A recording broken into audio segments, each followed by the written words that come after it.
Buenos días, querida audiencia de AVE Hablando de Verdad. Nuevamente nos encontramos esta semana para hablar de temas interesantes, temas importantes y sobre todo para conocer más de nuestra fe, de lo que está pasando en el mundo, de la relación de todo lo espiritual con lo que pasa, pues hoy en día, lo que ha venido pasando en la historia. Hoy vamos a hablar con Antonio Yagüe, que ya lo tuvimos acá, este geólogo, amante de la astronomía, que nos va a hablar sobre el evento del aviso, que ya habíamos hablado en el pasado, que últimamente ha sido tan mencionado. Vamos a abordar con él diversos aspectos que él conoce a profundidad, que son interesantes, que son temas que yo personalmente no había oído y que me parece que vale la pena verlo. Entonces los invito a que nos acompañen. Por favor, suscríbanse al canal nuevamente, los que no lo han hecho y los que sí están suscritos, pues ayúdenos a compartir, denle clic a la campanita y ayúdenos a mover para que AVE Hablando de verdad, cada vez pueda llegar a más personas, podamos tocar más corazones, que en el fondo ese es el objetivo de este canal. Un abrazo grande y bueno, vamos a oír a Antonio, que ya nos acompaña en este momento. Bueno, como les decía, acá tenemos a Antonio Yagüe. Bienvenido nuevamente a AVE Hablando de Verdad. Encantado. Muy contentos de tenerte acá nuevamente, Antonio. Bueno, le contaba a la audiencia antes de que entraras, pues que la idea es hoy hablar sobre este tema apasionante, interesante, lleno de misterio y de cosas importantes para todos los creyentes, todos los católicos y bueno, para toda la humanidad, porque finalmente todos lo viviremos como es el tema del aviso. Entonces, antes de comenzar, quisiera que hiciéramos una oración. Por favor, ¿la diriges? ¿Cómo no?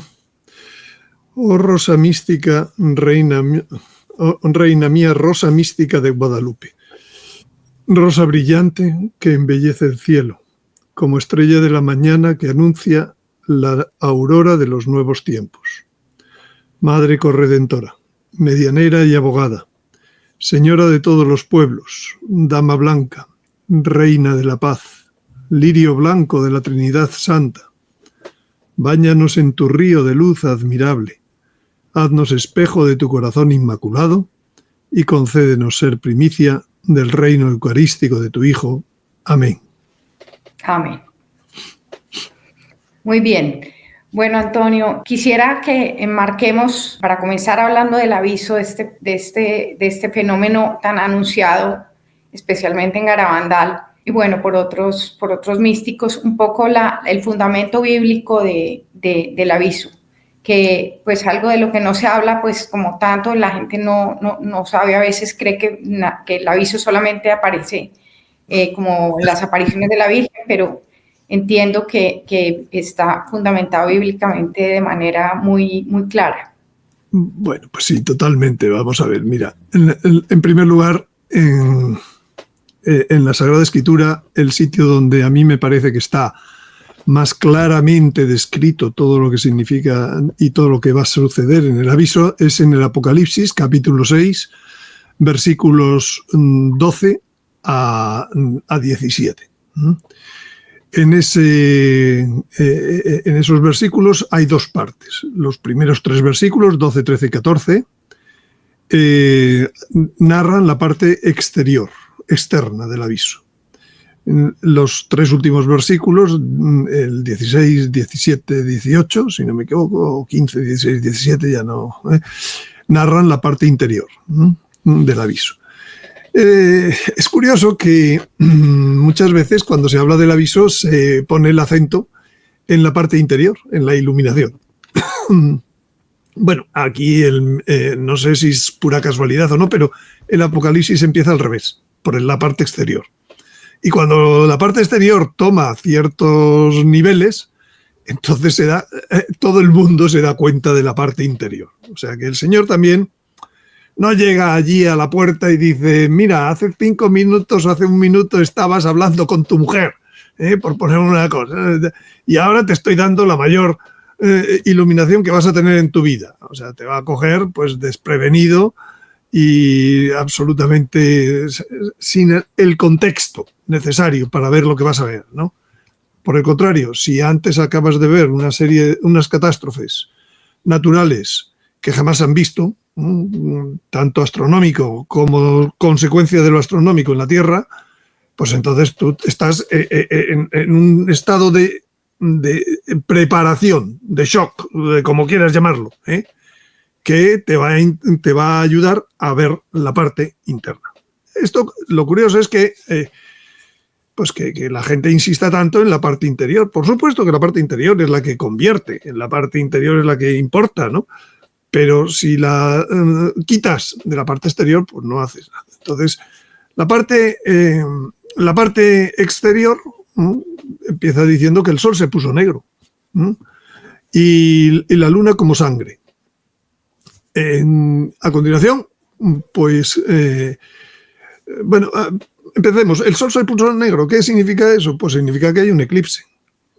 Pero si la luna se pone como sangre, el eclipse podríamos decir que sería de luna, no de sol. Luego, porque está la luna en el lado contrario a donde puede hacer un eclipse. Si no, no se pondría de sangre. Las lunas de sangre son en situación de luna llena, vamos a decir.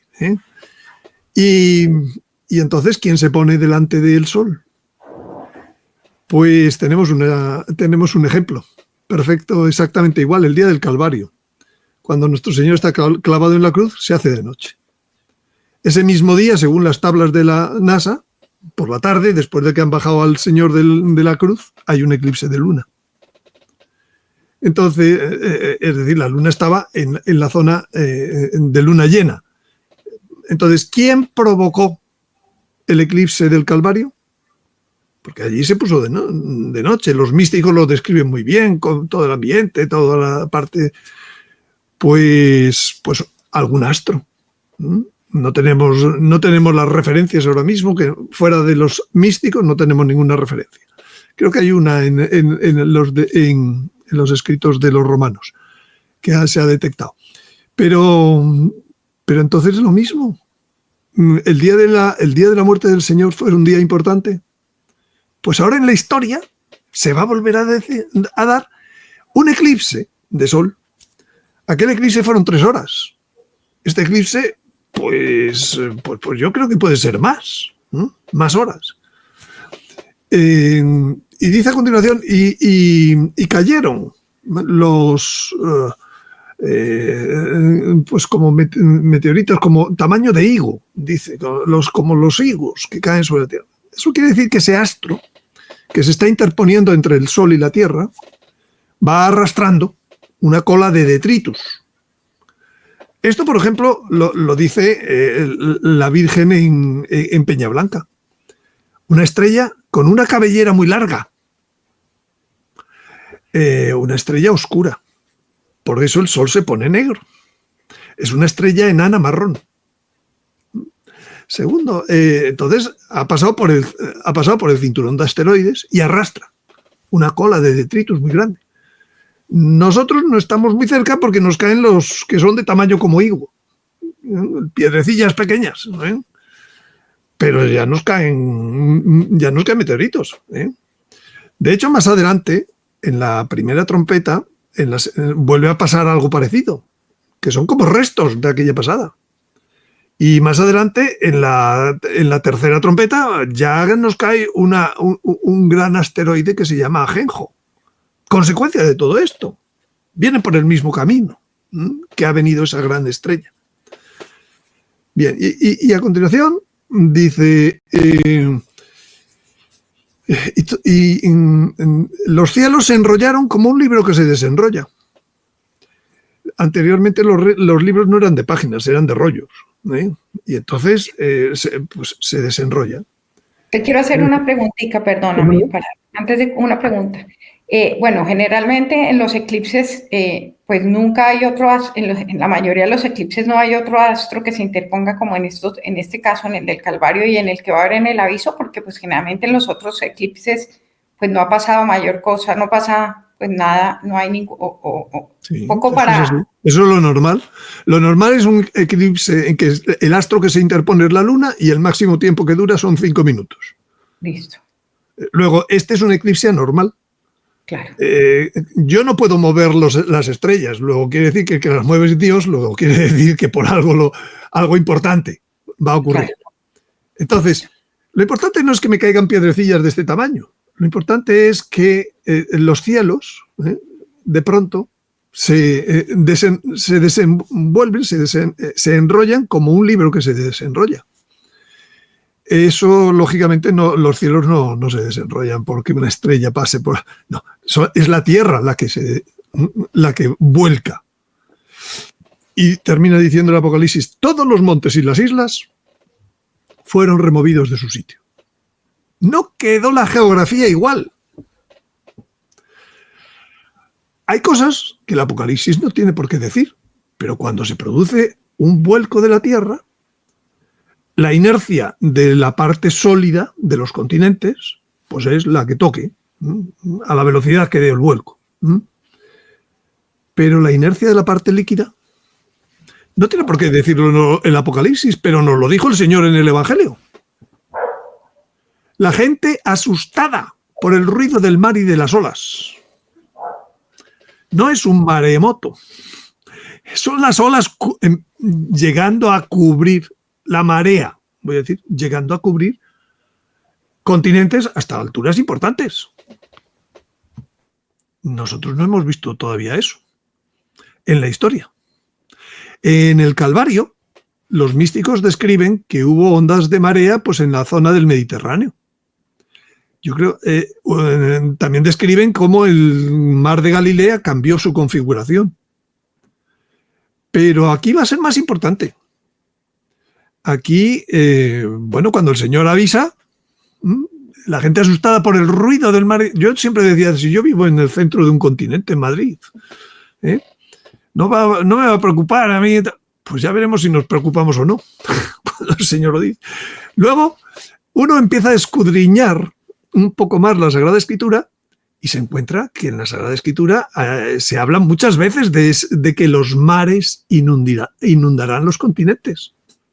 Por ejemplo, el profeta Sofonías, capítulo 2, nombra 4 ciudades de Israel que quedarán inundadas. 3 de ellas son muy bajas, Gaza, Asdod y otra más, y esas quedarán cubiertas. Pero el agua, la última que dice que llega el agua se llama Ecrón. Ecrón está a 64 metros de altura. Bueno, ya es una altura.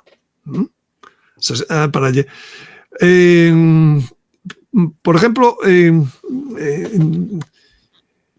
habla de el Nilo, de que va a llegar hasta ciertas alturas en Egipto, las cosas, ¿no? Por ejemplo, la Virgen dice en la Salet que Marsella será cubierta por las aguas. Marsella, pues depende qué zonas de Marsella, ¿no? Hablemos, pero la parte más edificada, pues está hasta 40 metros de altura. Pero un poco más allá, Ezequiel, en el capítulo 38, 39, viene a decir que el mar Mediterráneo se conecta con el océano Atlántico por el norte de los Pirineos.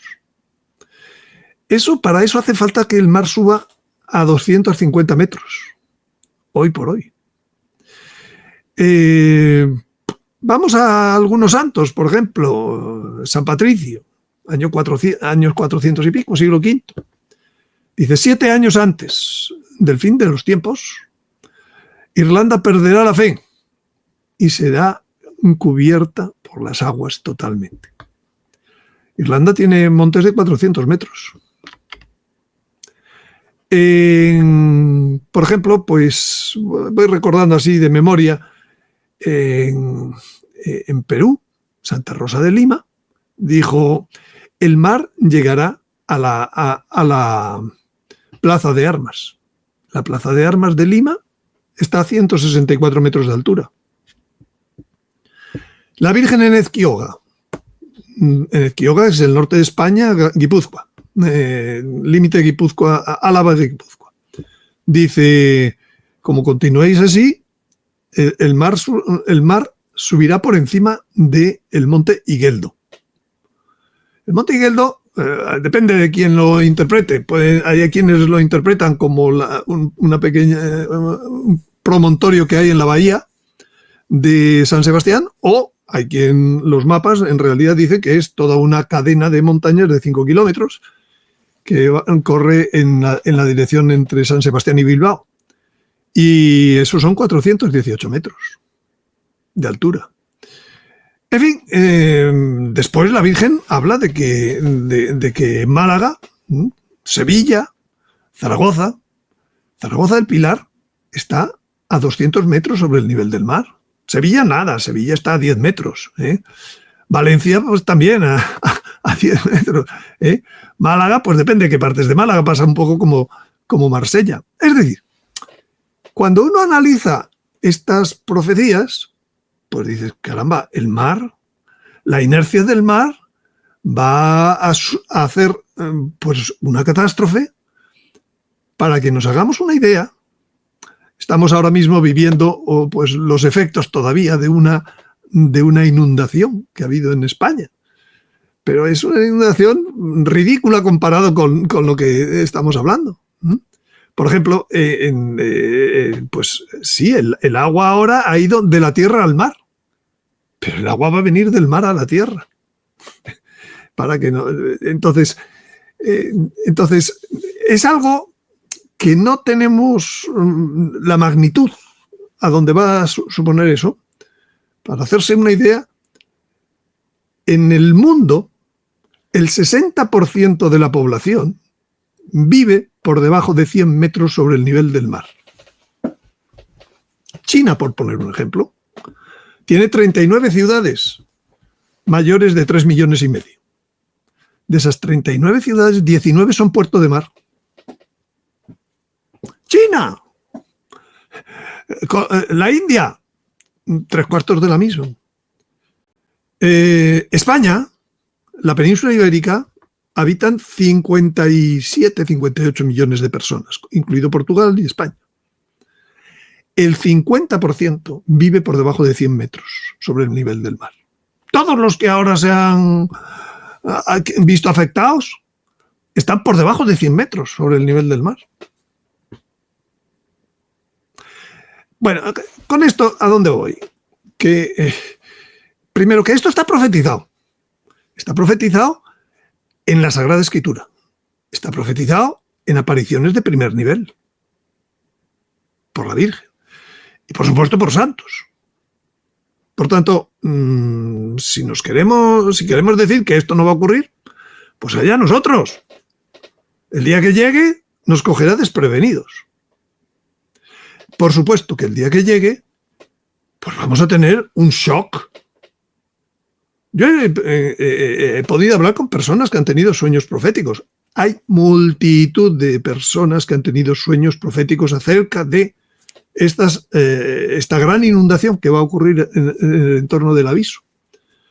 Digo que hay multitud porque yo solamente en internet, pues cuando he hablado de esto, pues en los comentarios pues me han escrito muchas personas diciendo que yo he tenido un sueño.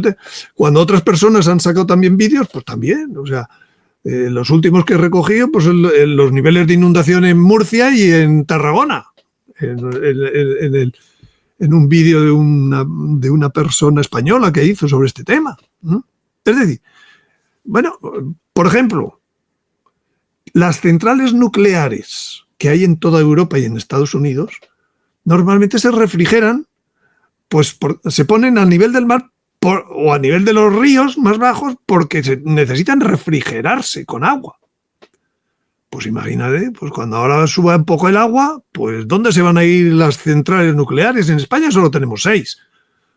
Pero en Francia hay docenas.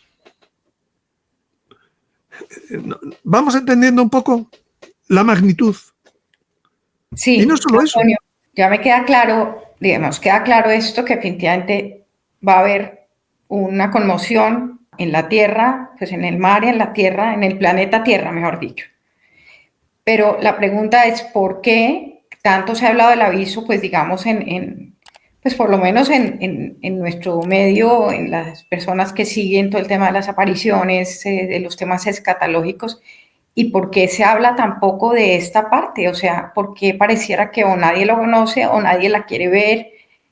Me parece... Recientemente he visto un vídeo en YouTube de un sacerdote de 70 años, del Opus Dei, hablando sobre escatología. Empieza el vídeo diciendo: a nosotros nunca nadie nos enseñó escatología. En sus estudios es doctor.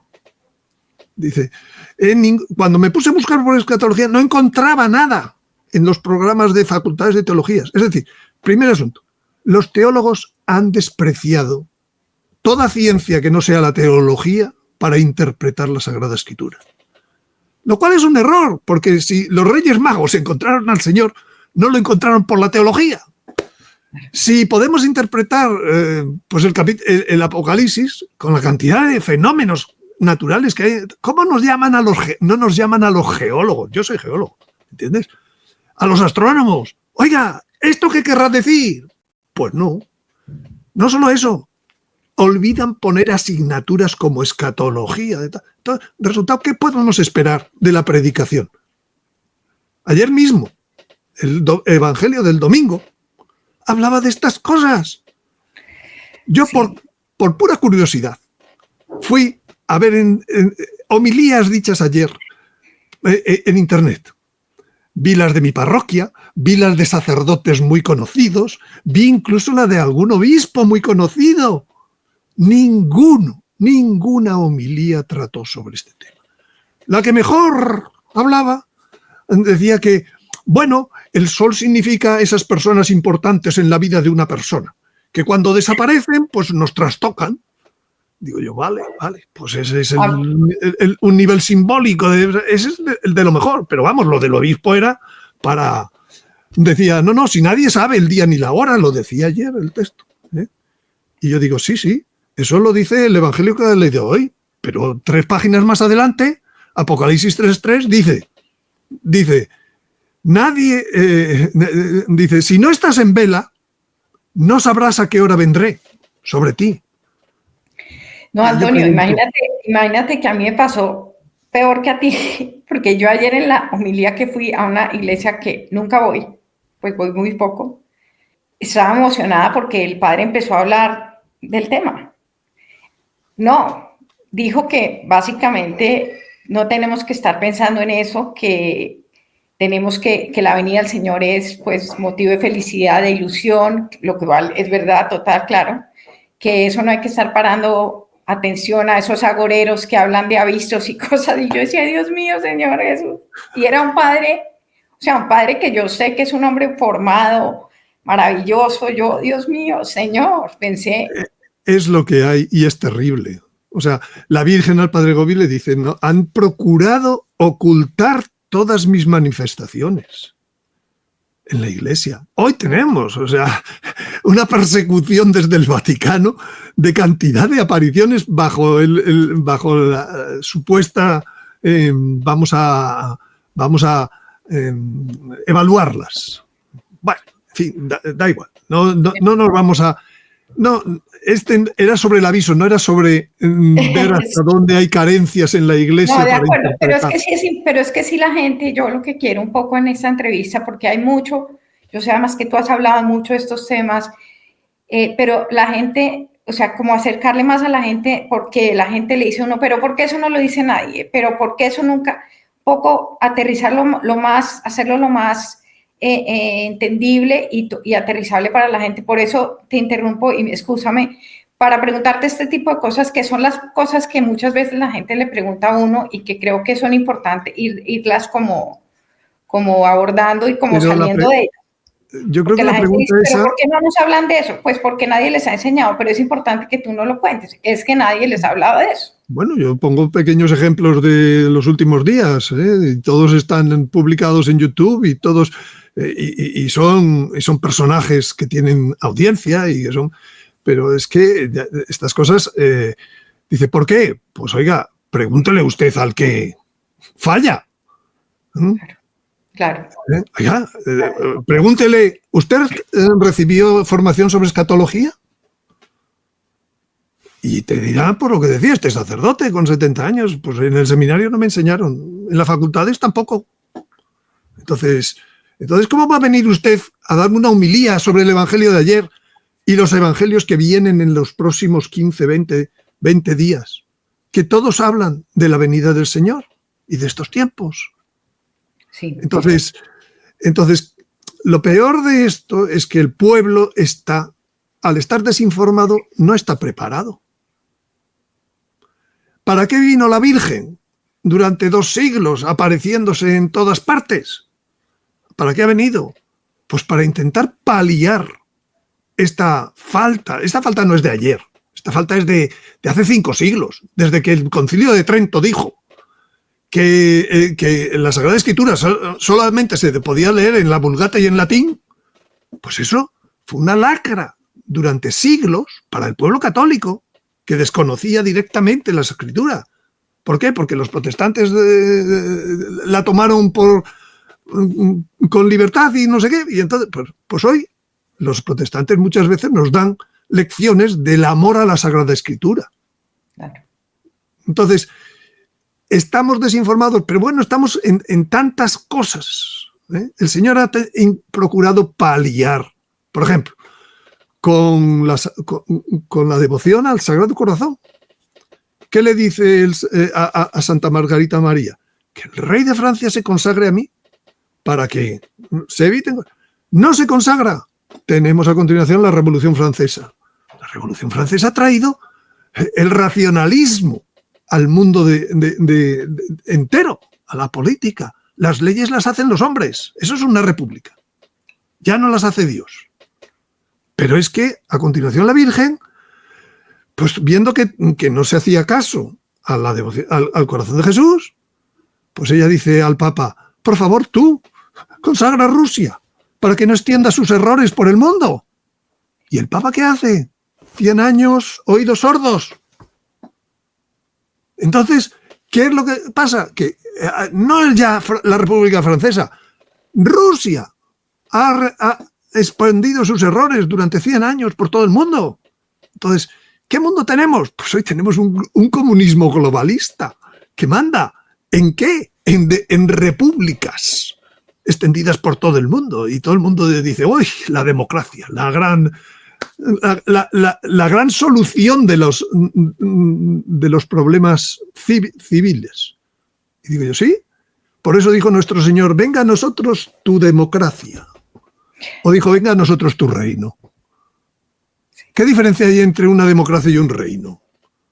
En el reino hay un responsable de las leyes que se llama rey, responsable ante Dios. Las leyes. ¿Cuál es el responsable de las leyes en la democracia? El Parlamento, el pueblo.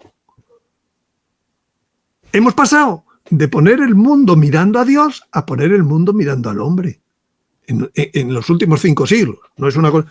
Pero es que la Iglesia no ha quedado fuera de esto. Y es lo que el Señor dice, pues se acabó. Ahora juzgo y traigo mi reino al mundo. Venga a nosotros tu reino. Lo llevamos pidiendo 2000 años. Bueno, pues ese es el momento histórico en el que vivimos. Y como el Señor lo sabe todo desde hace mucho, pues ya hace 2600 años había profetas que hablaban de estos tiempos en la Sagrada Escritura. Claro. Lo que es asombroso es que la Iglesia no lo sepa. El común de la Iglesia. No digo 3 eruditos, no digo 3 personas que nos pueden llamar iluminados. Que muchas veces los problemas que tenemos vienen precisamente pues de la Iglesia.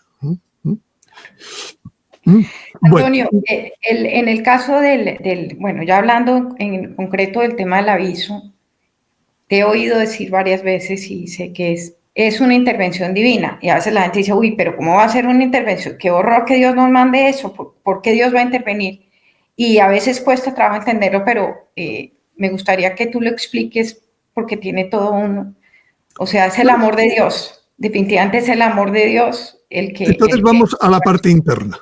Vamos a la parte interna, porque en la Sagrada Escritura se habla mucho de la parte interna, no solo de la parte externa. Entonces, esos 3 versículos posteriores a la catástrofe empiezan diciendo: y los reyes de la tierra, los magnates, los tribunos, los ricos, los poderosos y todos esclavos o libres. Ha dicho 7 grupos. Los ricos, los pobres, los esclavos, los libres, los demócratas, que son los libres, ¿no? Los tiranizados, los que están en tiranías, pues esos son los esclavos, vamos a llamarlos, ¿no? Dice, se ocultaron en las cuevas y en las peñas de los montes. Y dicen a los montes y a las peñas: caed sobre nosotros y ocultadnos de la vista del que está sentado en el trono y de la cólera del Cordero. Oye, si dice ocúltame de la vista, es porque he visto.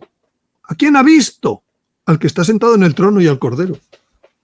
Es decir, todo el mundo, eso que decimos, el aviso va a ser una iluminación de Dios que nos va a hacer ver toda nuestra vida y tal, pues ya lo dice el Apocalipsis hace 2000 años. No ha sido un invento de Conchita, de Garabandal.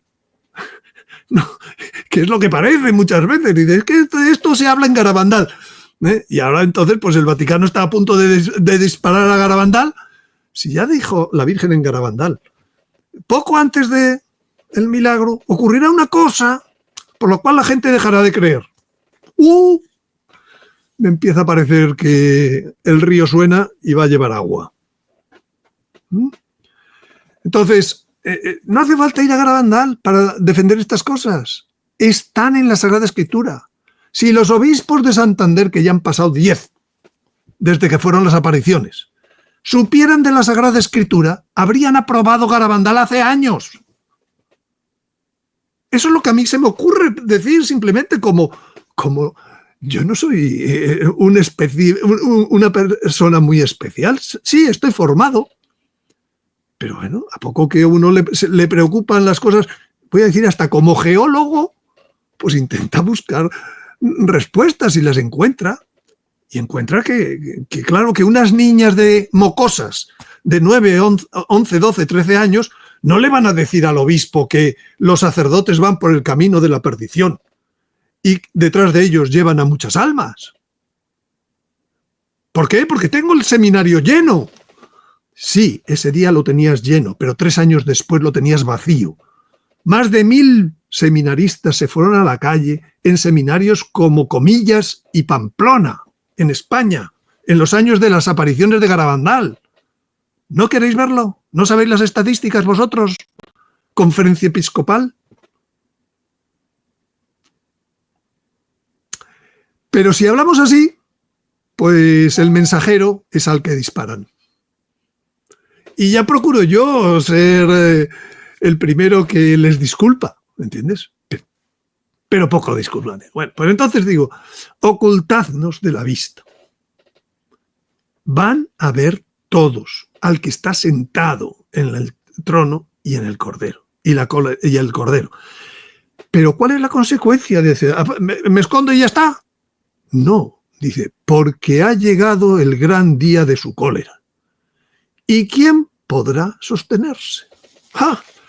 Todo el mundo se va a dar cuenta, después del día del aviso, que las reglas de juego han cambiado. Aquí ya... esto no... De hecho, el aviso está profetizado en Ezequiel, que viene cuando una guerra ya se ha desplegado y ha llegado geográficamente a invadir toda Europa. Y entonces dice, yo haré temblar la tierra, temblarán los peces y las aves. ¿Tú conoces algún terremoto que hayan temblado los peces? ¿Que hayan temblado las aves? Pues imagínate el terremoto que viene, cuando la tierra vuelque. Bueno, por tanto, ¿quién podrá sostenerse?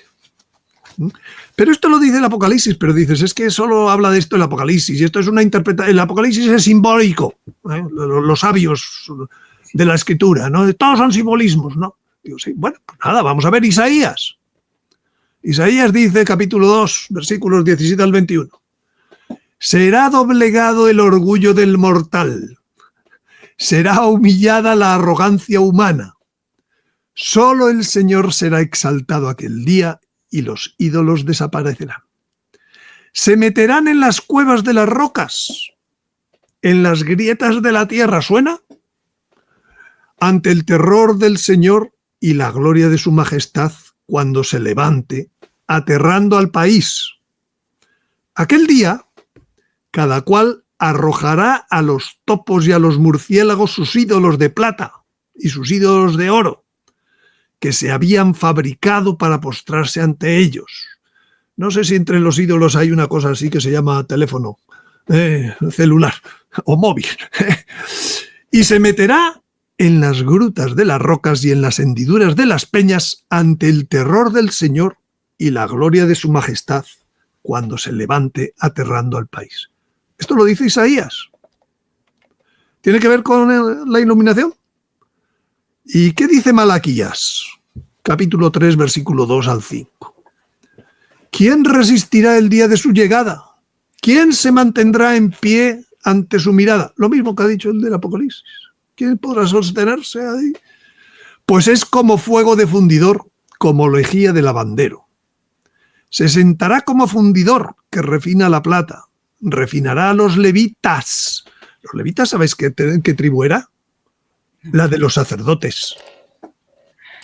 Refinará a los levitas y los acrisolará como oro y plata. Y el Señor recibirá, después de eso, ofrenda y oblación justas. Os llamaré a juicio. La iluminación interna. Será un juicio en pequeño, lo han dicho muchas veces las apariciones. Y seré testigo diligente contra magos y adúlteros, contra los que juran en falso, contra los que roban el salario al trabajador, explotan a las viudas, huérfanos y emigrantes y no vuelven su mirada hacia mí, dice el Señor del universo. Volveréis a ver la diferencia entre el justo y el malhechor, entre el que sirve a Dios y el que no lo sirve. ¿Hay un juicio? ¿Es aviso? Malaquías. Joel.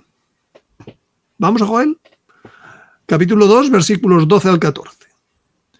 Mas ahora todavía, oráculo de Yahvé, volved a mí de todo corazón, con ayuno, con llantos y lamentos.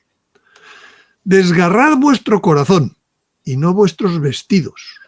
Volved a Yahvé, vuestro Dios, porque Él es clemente y compasivo, tardo a la cólera, rico en amor y se ablanda ante la desgracia.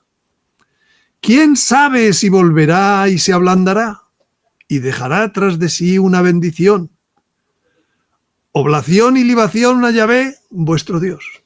Estamos, Señor, que busca la conversión, aún después de todo esto. O sea, no hay que verlo con la paz negativa, no, va horrible. Por último, ¿qué dice San Pablo del aviso? No juzguéis nada antes de tiempo hasta que venga el Señor. Yo me acuerdo todos los que están juzgando al Papa. Francisco. No juzguéis nada antes de tiempo, cuidadito. Yo diría que es seguro que os estáis equivocando. Bueno, Él iluminará los secretos de las tinieblas. ¿No estamos hablando de iluminación? Pues aquí lo dice San Pablo. Y pondrá de manifiesto a los designios de los corazones. Estoy leyendo la primera de Corintios, capítulo 4, versículo 5. Entonces recibirá cada cual del Señor las alabanzas que le corresponda. Cuando haya juicio del Señor. Mientras tanto, más valdría esperar a juzgar. Y dice en el capítulo 13, también del versículo de la primera de Corintios, dice, ahora vemos como en un espejo, en enigma. Entonces, algún día, que yo creo que es el del aviso, lo veremos cara a cara. Ahora conozco de un modo parcial, pero entonces conoceré como soy conocido. Esa es la iluminación del aviso. Bueno, esto es lo que nos... es que yo entiendo que conforme ya el aviso se va acercando, pues todo el mundo lo toma como la noticia de la que hay que hablar. Pero es que nadie está hablando con la Sagrada Escritura en la mano, con la interpretación de los hechos de la naturaleza, que están expresados. Es que ya he dicho que este es el capítulo 6, el capítulo 9 empieza con las trompetas. Lo primero que dice es, después del sexto sello hay media hora de silencio. ¿Qué pasó? ¿Es media hora de este reloj? Y si no es de este reloj, ¿de qué media hora me está hablando? Pues a poco que uno lo ve como un fenómeno astronómico, con una órbita de una astro que pasa muy pocas veces, pues uno se da cuenta que media hora puede ser media órbita de la Tierra. Y eso Antonio, entonces, pues todo esto, o sea, como que siempre yo, por lo menos yo, había pensado y había oído que todo esto era más el castigo, pero parece que el aviso es un castigo. Entendámonos. Estamos en el capítulo 6 del Apocalipsis. El castigo viene en el capítulo 16. Ok, ya. Y ese castigo es por oscuridad, de 3 días de oscuridad. Viene por el fuego. Viene porque el sol quema. Entonces, esta previa va por el agua, pero no llega a ser el diluvio. Sí, claro. Yo creo que puede haber 1.000 millones de muertos. Tal como, eso es muy fácil. Ya he dicho que solo el 60% vive por debajo de 100 metros, ¿no? O sea, para 60% de la población actual serían 4.800 millones. Por tanto, si digo 1.000 millones de muertos, pues son pocos, comparado con lo que es posible, ¿no? Entonces, pero luego viene el castigo por el fuego. San Pedro es lo primero que dice. Esta tierra está reservada para el fuego. Isaías dice, se hace añicos la tierra. Primero dices que se bambolea, pero luego dice, se hace añicos. ¿Y entonces por qué el Apocalipsis va a hablar luego en el capítulo 21 de una nueva tierra? Pues porque esta ya no sirve después del semejante castigo. ¿Y por qué se va a hablar de un arrebato en donde se vuelven a reunir las 12 tribus de Israel, los descendientes? ¿Qué tal? Porque vuelve a ser un éxodo. En vez de para una tierra prometida, para una nueva tierra, que también está prometida en el Apocalipsis y en Isaías. Sí. Entonces, hay que tener el contexto. No vale, oye, que ayer fulanito pues oyó que un vidente dice que en el mes de noviembre. Sí. Es que es ridículo. Y entonces le ponen unas portadas, les ponen un titular catastrófico y 500.000 visitas. Es que esto es falta de y desacreditan, porque entonces, ya no pasó nada en noviembre, o ya no pasó nada en octubre, y así claro. venimos y no es serio, y estos temas por eso no se tratan con seriedad. Y en la Sagrada Escritura se dicen informaciones muy claras acerca de cuándo va a ser el aviso. Primero, ya lo he dicho antes, cuando una guerra de invasión llegue hasta los Pirineos. ¿Es posible, ya se está oyendo de que puede haber una guerra? No, porque ahora Trump ha ganado y entonces se nos va a acabar la posibilidad de que... ¿Estamos seguros? ¿Ha ganado y ya es presidente y ya ha hecho lo que... O todavía... Ayer mismo, Biden ha permitido utilizar contra Rusia misiles de largo alcance. Biden y los británicos. ¿Vamos a llegar o no vamos a llegar a que Trump pueda decir, ahora ya no te dejo lo que te dejó ayer el otro? Es que el mundo está un poco loco. pero yo creo que va cumpliéndose la profecía. Entonces, primero habrá una invasión de Europa que llegará. Segundo, Zacarías 5 habla de unos rollos volando y otros que son llevados en las alas de una cigüeña. Y van a la tierra de Senaar. ¿Cuál es la tierra de Senaar? Donde tiene Irán todas las facilidades nucleares. ¿Hay alguien en guerra hoy con Irán? Entre comillas. Claro, Israel. ¿Hay alguien que pueda tirar unas bombas atómicas en donde están las facilidades americanas? Pues eso no dicen si es antes o después del aviso, pero sí que el Señor dice, no va a dejar que destruyan la tierra. Si alguien la destruya es Él, cuando haya una nueva tierra. Entonces, hay 5 lugares en la Sagrada Escritura que dicen que van a ser quemados por un fuego muy especial.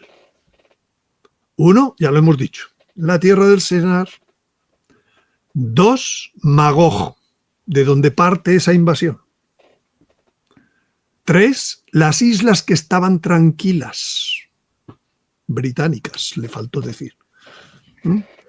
Y 4, la Virgen en la Saleta habla de París será quemado. Yo no sé si hemos visto algo recientemente que París ya no es que hubiera hecho una revolución francesa que mandó por el mundo, es que ya en sus Juegos Olímpicos se ha dedicado a ofender gravemente a Dios. Pues hacer una ofrenda pública al demonio, ¿no? Por tanto, ¿nos vamos a extrañar de que estas profecías? Pues a lo mejor la quinta también es algo en Estados Unidos. Pero en fin, por tanto, primera señal. Hay una guerra que empieza a funcionar con bombas nucleares en algún momento de esa guerra. Llega la Virgen en Peñablanca y dice, ya sé que Peñablanca no está aprobada por la Iglesia, pero es que para que una aparición hoy esté aprobada por la Iglesia tiene por lo menos que estudiarse por la gente que conocen los temas, ¿no? Entonces, la Virgen en Peñablanca dice, la guerra durará 200 días. ¡Qué importante! Segundo, llega Juan Bosco y tiene sueños, San Juan Bosco. Y dice, habrá una guerra que hará que el Papa se tenga que ir de Roma, etc. La guerra durará 200 días. Digo, ¡ay, qué casualidad, qué coincidencias! ¿Se habrá leído Peñablanca a Juan Bosco o Juan Bosco a Peñablanca? Pues entonces,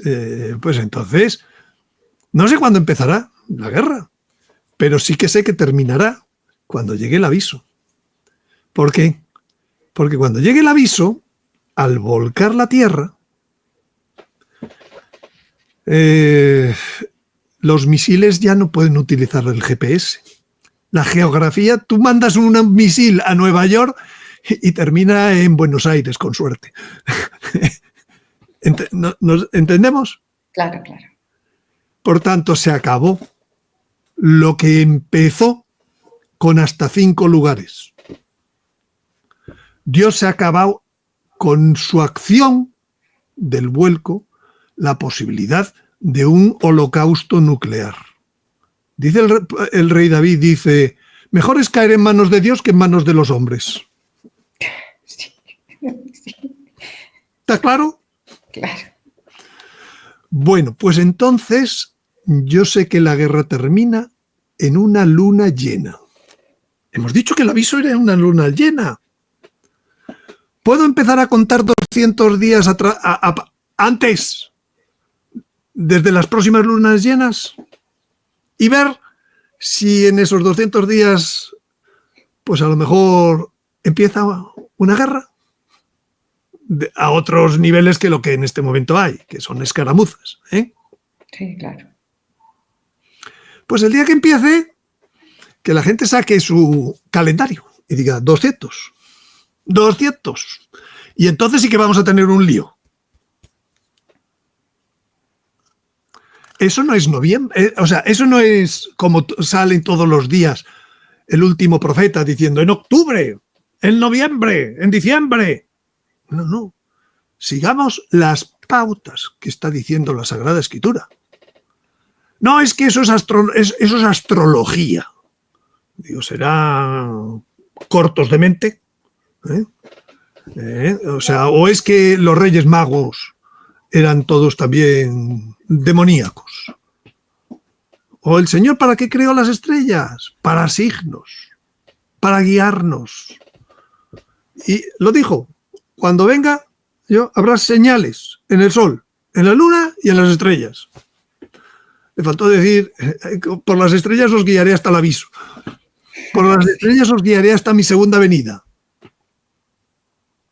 ¿Y sabes que la Virgen de Guadalupe lo que se puso en su manto? Estrellas. Y no eran estrellas de mentira, de adorno. No, no, no, no. Eran estrellas concretas.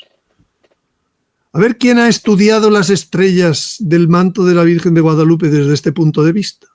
Yo de momento solo conozco mi libro sobre Guadalupe, Milenario Río de Luz, que basta poner eso en Google y le aparece cómo obtenerlo, en papel o en PDF. Entonces, 160 páginas le he dedicado yo a la interpretación, más otras cuantas páginas directamente sobre los acontecimientos estos. Y nos damos cuenta que la Virgen de Guadalupe no se apareció cualquier día en las estrellas. La Virgen de Guadalupe se apareció en una conjunción Venus-Sol. ¿Hay alguien de los que nos escuche que hayan estudiado los ciclos sinódicos de Venus? Para poder interpretar cuándo será el aviso, el milagro, la abominación, el dogma y la nueva tierra. Pues resulta que coinciden esas mismas conjunciones, coinciden con muchas cosas de la Sagrada Escritura. Alguna hasta con fiestas mosaicas.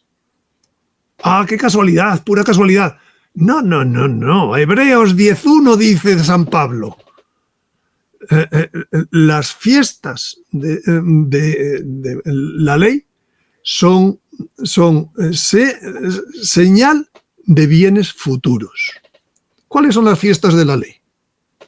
6. Pascua. ¿Qué pasó como señal de bien futuro?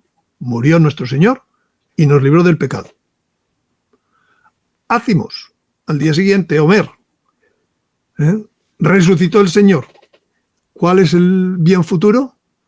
Resucita y hay un periodo de 49 días de ofrenda de primicias hasta una fiesta que se llama Pentecostés.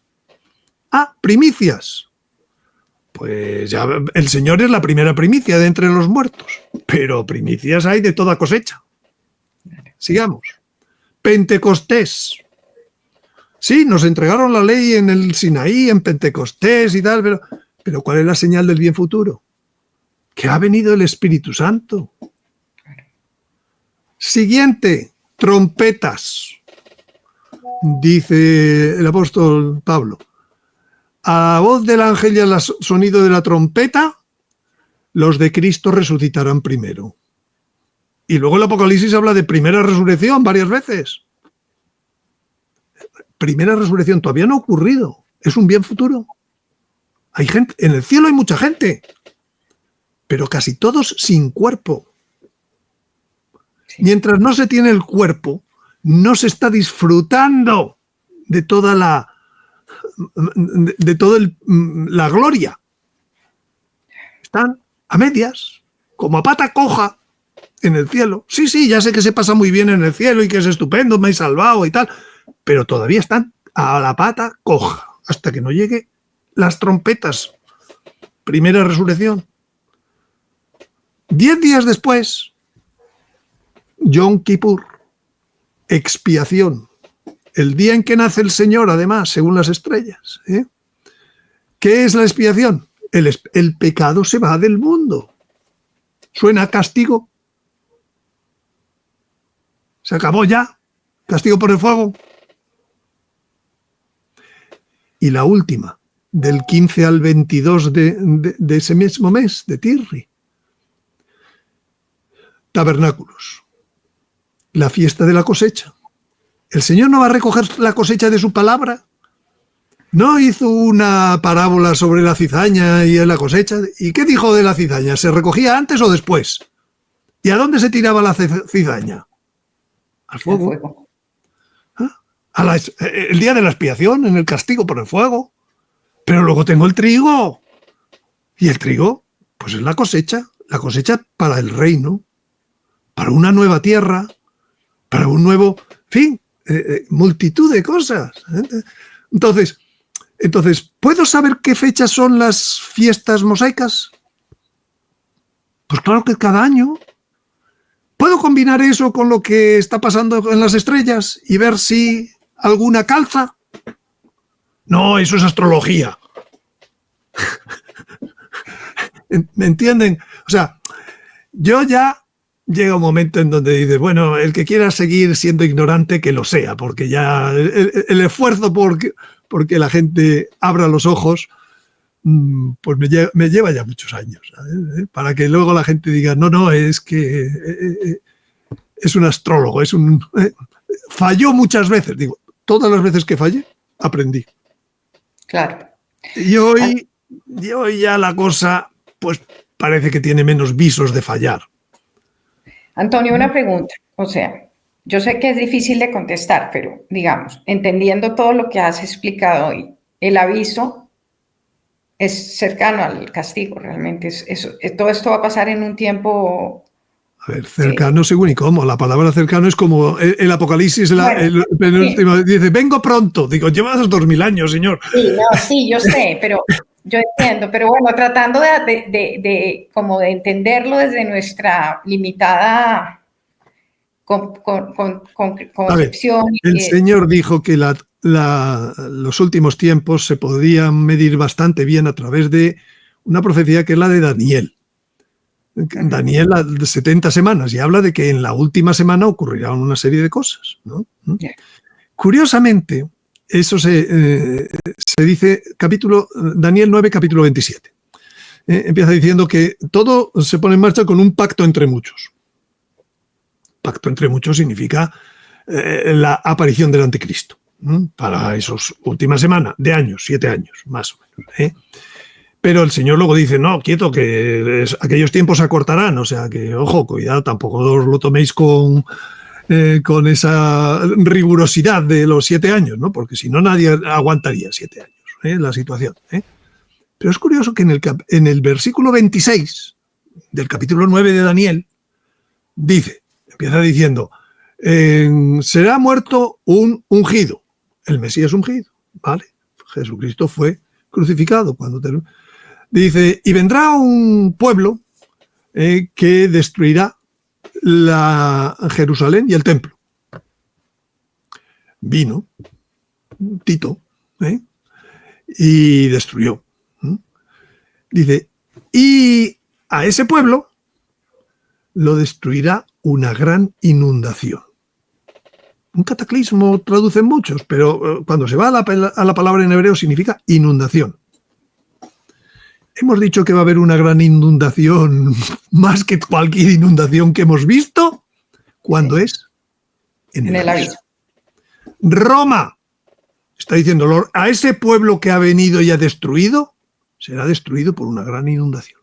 Roma será inundada. El Vaticano, el suelo de la Plaza de San Pedro está a 20 metros de altura. Así que imagínate, puede cubrirse perfectamente la cúpula y mucho más con esa inundación.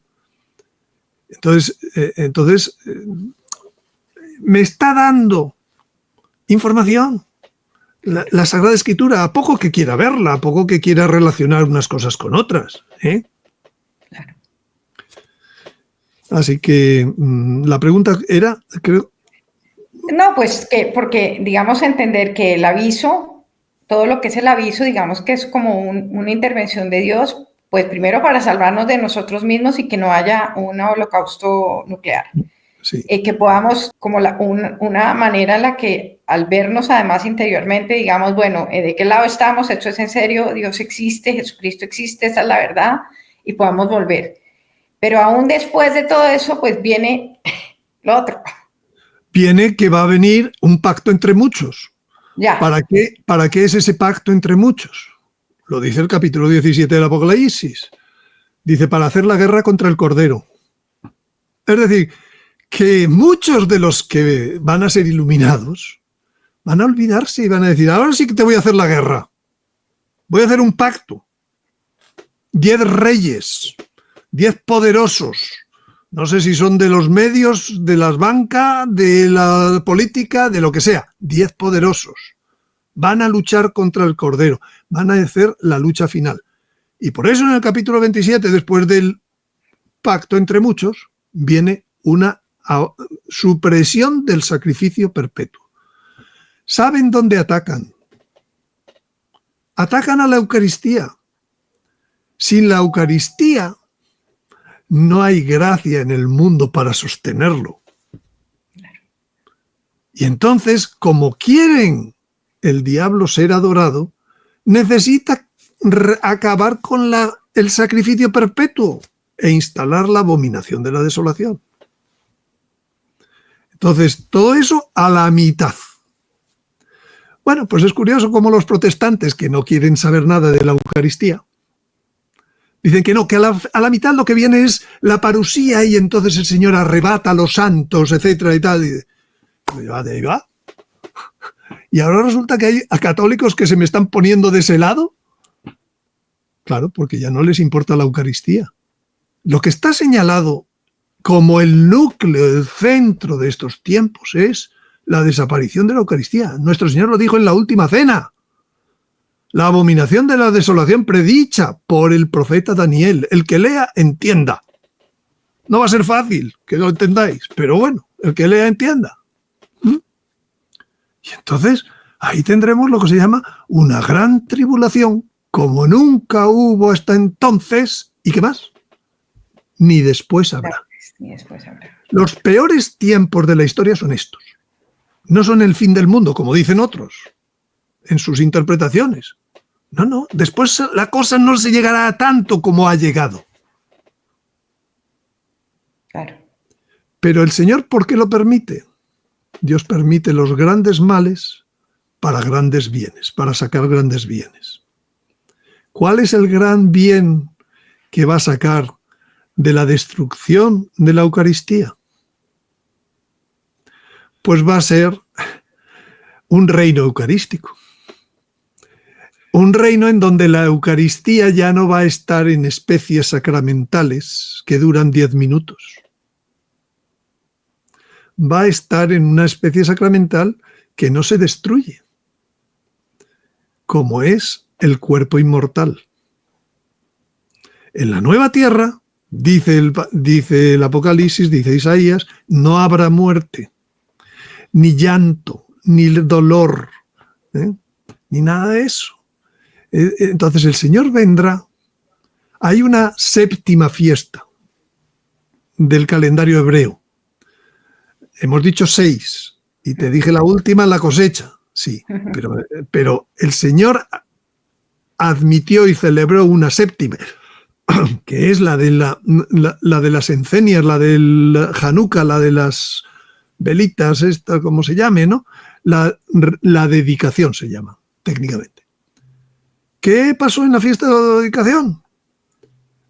Antíoco, primera abominación de la desolación, había desacralizado el templo poniendo la imagen de Zeus olímpico en el templo de Jerusalén.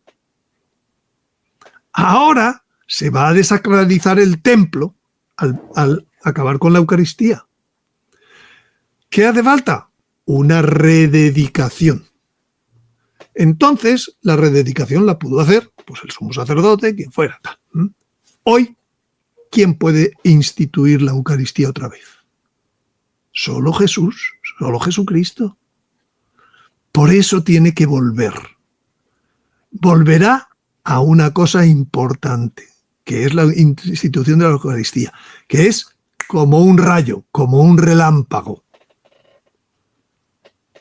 Tiene que hacer otra cosa más, pero esa otra cosa ya que es juzgar a las naciones.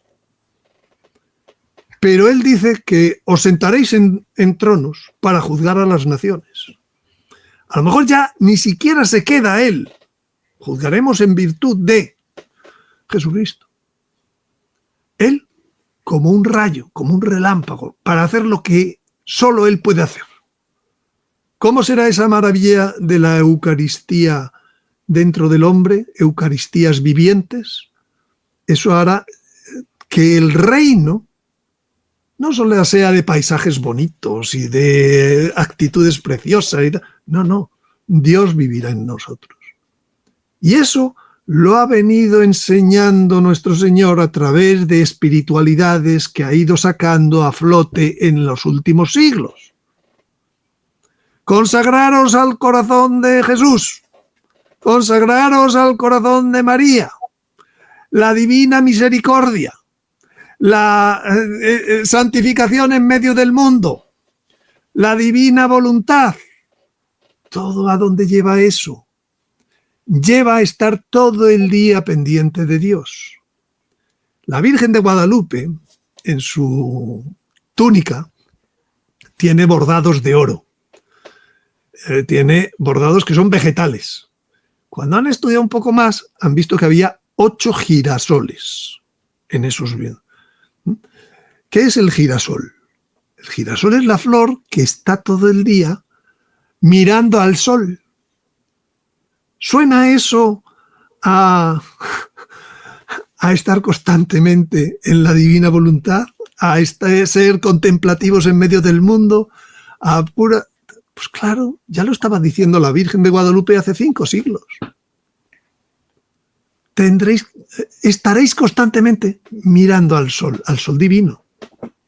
Como pasa con los ángeles, pues que lo único que hacen es adorar a Dios, ¿no? Y ese es un reino eucarístico. Es lo que nos espera. Por eso, Dios permite un gran mal, pero va a sacar un gran bien. Antonio, pero en esa parte que es la última, digamos, que no es el fin del mundo para nada, en ese periodo de paz y un mundo eucarístico, una nueva humanidad, que el demonio ahí va a estar suelto otra vez, pero no va a tener la misma influencia. ¿Cómo va a ser eso? Porque si ya va a haber... Lo dice el Apocalipsis, el demonio fue atado y el falso profeta. Y ya al final de los 1000 años tendrá que ser soltado por un poco tiempo. Sí. Pero tenemos 1000 años que vete a saber lo que es, en términos de tiempo, en donde no podrá tentar a nadie, estará atado. ¿Te imaginas cómo será el desarrollo de la sociedad sin masones, sin judíos que no sé qué, sin tentaciones? Que dicen, pues ahora ya, adiós el matrimonio, adiós la vida. No. Es que eso será otra cosa. Claro. Por fin, la redención dará su fruto. Bueno, es muy impresionante todo. Te voy a hacer una última pregunta que no te la había dicho que te la iba a hacer. Espero que no me digas que esto no. A ver. Sé que tiene que ver con el otro tema que vamos a hablar en algún momento, pero me gustaría, porque siempre he tenido esa inquietud y nadie me la ha podido responder, el tema del arrebato, del arrebatamiento, del rapto. Eso que dicen los protestantes, pero que claramente pues tiene que significar algo. Y no... A ver, el arrebato, si es que es muy sencillo, lo que pasa es que yo no sé, todo el mundo tiene que ir a leer, como la Iglesia ha dejado la escatología, pues el católico va y bebe en fuentes protestantes. Exacto. Esta es la realidad. Claro. Entonces, ¿qué dicen los protestantes? El arrebato es para ser liberados de la tribulación. Y entonces digo yo, muy bien. O sea, que esta enseñanza de liberarse va en consonancia con aquello que dice el Señor: el que no toma su cruz y me sigue, no es digno de mí. Usted quiere ser liberado, entonces no va a tomar su cruz. Y otras muchas cosas que dicen en ese sentido, ¿no? Entonces, por tanto, usted está interpretando erróneamente unas frases que sí, que son de la Escritura. ¿Cuál es la interpretación verdadera? Pues el arrebato, la finalidad del arrebato es instaurar el reino de Dios en una nueva tierra. Y por eso viene el Señor entre nubes. Y por eso hay que ir a las nubes al encuentro del Señor, porque desde las nubes se va a una nueva tierra. Es lo que te están queriendo enseñar. Claro. Y dice Isaías, capítulo 9, ¿quiénes son esos que vuelan como palomas a sus palomares, entre nubes? Pues eso debe ser el arrebato. El mismo que dice San Pablo, dice, iremos al encuentro con el Señor entre nubes, etcétera, el mismo. Pero es que el siguiente versículo, de las palomas a sus palomares, dice, son las naves de Tarsis que traen a tus hijos de lejos. Tus hijos, la reunión de las 12 tribus de Israel, también profetizada en muchos lugares del Antiguo Testamento. Son las naves de Tarsis, la que llevan en cabeza. ¿A quién? O sea, pues eso lógicamente quiere decir que nosotros no podemos volar todavía. Las naves, mucha gente ha pensado que eran naves de ir por encima del mar. Hoy afortunadamente sabemos que hay aeronaves también. Por tanto, entonces, las de Tarsis en cabeza. Ahí está la función en estos tiempos primordial del hijo varón, del hijo que iba a dar a luz la Virgen, místicamente. Pues por qué España montó el imperio para difundir la fe frente a otros imperios que no han sido para difundir la fe en la historia.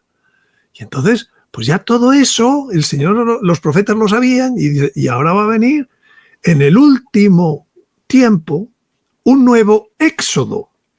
Antes el éxodo fue de Egipto a la tierra prometida, pasando por el desierto. Ahora va a ser de esta tierra que va a ser comida por el fuego, pasando por una tribulación, a una nueva tierra. En vez de tierra prometida, tierra nueva. Y entonces es un nuevo éxodo.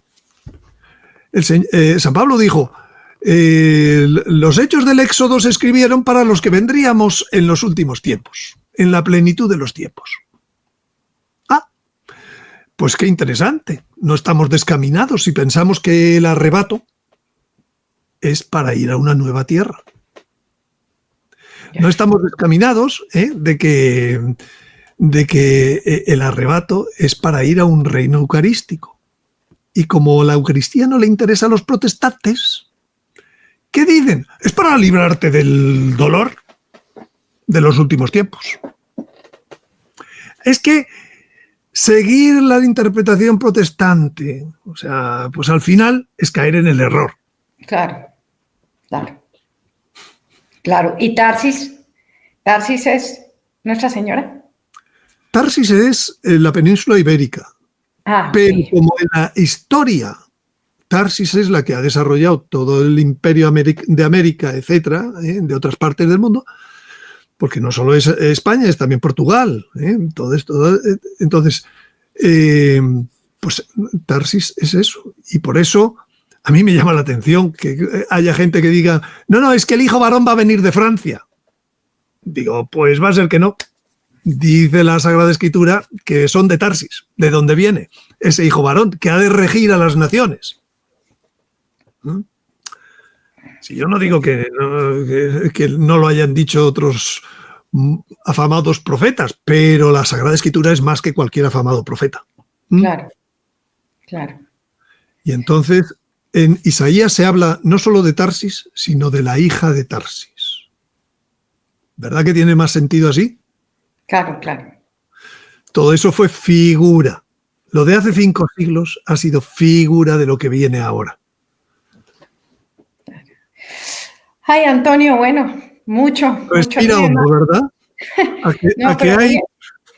Muy esperanzador, porque es que, digamos que lo que tú decías al principio y un poco porque también no se quiere hablar de estos temas y nos pasa a todos los que tratamos de hablar de esto, que nos dicen, no, es que no quiero hablar de eso porque es que eso me da miedo, no, es que es esperanza, es que es esperanzador, que va a ser duro, sí, pero es que después de eso van a venir cosas muy... Es que no podemos seguir como vamos. Es que si creemos que porque va a venir un presidente o una persona que puede que esté haciendo bien sus cosas en algunos países, ve uno que la gente pone su confianza en los hombres y pues no, es que por ahí no es. Que hay hombres buenos, claro, que hay hombres que están haciendo su trabajo y que lo están tratando y que está bien que den la lucha, sí, pero todo bien es de Dios, que es el que, y eso es lo que hay que entender y pensar y pues poder estar preparados, que en el fondo esa es la razón de, pues de este canal y de estas entrevistas y de lo que tú haces y de lo que yo hago y de lo que tantas personas hacemos en medio de nuestra humanidad y falencias. Pues muchas gracias, Antonio, de verdad. Gracias Te a ti. agradezco mucho. Vamos a tener una próxima entrevista, si tú me aceptas, sobre el tema de todo esto, de todas estas promesas que hay para... Tenemos que suplir lo que otros no hacen. Así que, bueno, allá vamos. No, y sobre todo porque para que todo haya un sentido, entender que Dios todo lo que hace lo hace perfecto y que por algo cualquier persona que esté en ese momento viendo esta entrevista, pues por algo la está viendo, porque Dios quiso que la viera, porque le tiene promesas, porque quiere que usted oiga este mensaje y que abra su corazón, que es lo que nos ha pasado a todos los que hemos oído esto y pues nos hemos encontrado con muy buenas noticias, a pesar de lo difícil. Antonio, muchísimas gracias nuevamente. Las gracias a ti. ¿Terminamos con alguna oración? Por favor. Pues a la Virgen, ¿no? ¿Verdad? Dios te salve, Favor. María, llena eres de gracia, el Señor es contigo. Bendita tú eres entre todas las mujeres. Bendito es el fruto de tu vientre, Jesús. Santa María, Madre de Dios, Madre de Dios, ruega por nosotros, pecadores, ahora y en la hora de nuestra transformación. Amén. Amén. Muy bien. Hay que empezarlo a decir así, está bien. Antonio, muchas gracias. Que Dios te bendiga y seguimos hablando. Hasta otra ocasión. Ven. Y adiós a la audiencia. Gracias por acompañarnos en esta emisión.